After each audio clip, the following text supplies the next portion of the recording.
차도 논란이 될 수 있겠지만은 이 말만은 꼭 하고 넘어가야 되겠습니다. 이게 어떻게 한동훈 개인에게 초점이 맞춰질 사건입니까? 개인이 아니라 사건에 집중해야 되는 거 아닙니까, 기자님들?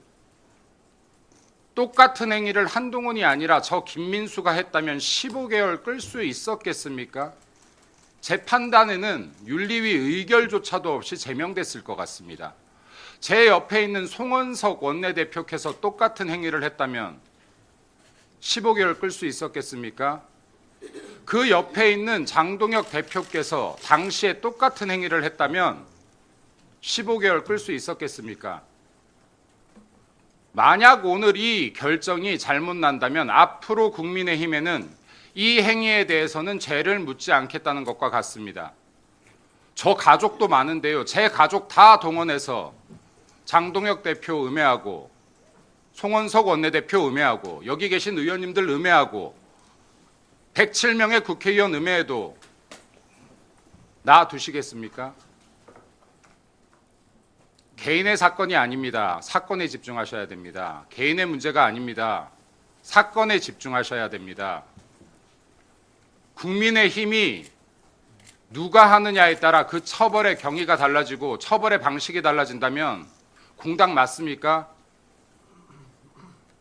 기자님들께도 다시 한번 부탁드리겠습니다. 개인의 초점을 맞추시지 말고 사건에 초점 맞춰달라는 말씀 드리겠습니다. 이상입니다. 청년 최고위원 우재준입니다. 오늘은 당내 갈등 문제에 대해서 제가 좀 말씀을 드리려고 합니다. 정치를 하다 보면 정말 생각이 다른 분들을 많이 만나는 것 같습니다. 그럴 때 얼마나 대화하고 또 소통하고 갈등을 슬기롭게 풀어가는지 그렇게 노력하는지가 정말 좋은 정치를 저는 결정하는 것 같습니다.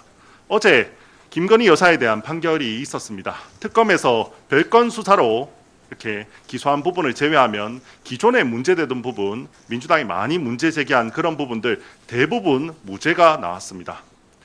최상병 사건 수사 외압이라고 그렇게 이야기를 했지만 실질적으로 구속 기소된 사람 한 명도 없습니다. 향후에 아마 모두 무죄가 나올 거라고 생각합니다. 그렇다면 우리가 과연 정말 국민적 우려가 높을 때, 국민적 관심이 높을 때 중립적인 제3자 특검을 통해서 우리가 이 점에 대해서 국민들 앞에 무고함에 대해서 설명할 수 있다라고 그렇게 이야기했던 그 주장이 과연 틀린 것이었습니까? 저는 반대의 입장도 이해갑니다. 우리가 정말 무고함을 특검이 아닌 다른 방식으로 설명할 수 있었다. 그런 노력을 하는 것이 오히려 더 적절하지 않았냐라고 하는 그런 마음도 이해가 갑니다. 그러면 우리가 대화를 했어야 되는 거지 그걸 계엄이나 폭력적인 수단으로 그렇게 해결했어야 되는 것입니까? 며칠 전에 김종혁 전 최고위원에 대한 사실상 제명 결정이 있었습니다. 당내에서 온갖 막말을 일삼고 있는 수많은 당직자들 그 사람들을 제외하고 김종혁만 제명한다는 것에 대해서 공정한 문제에 대해서 별도 문제 제기하지 않겠습니다.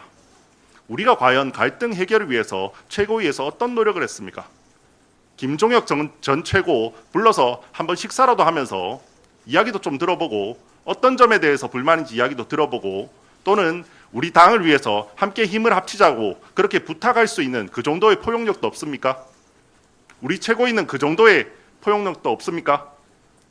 오늘 우리 당은 중요한 결정을 또 한 번 앞두고 있습니다. 한동훈 전 대표에 대한 제명입니다. 당무감사위원회에서 조작한 부분을 제외하면 징계 사유라고 할 건 별거 없습니다. 저는 한동훈 전 대표를 징계하는 이유는 결국 탄핵 찬성에 대한 보복이라고 생각합니다.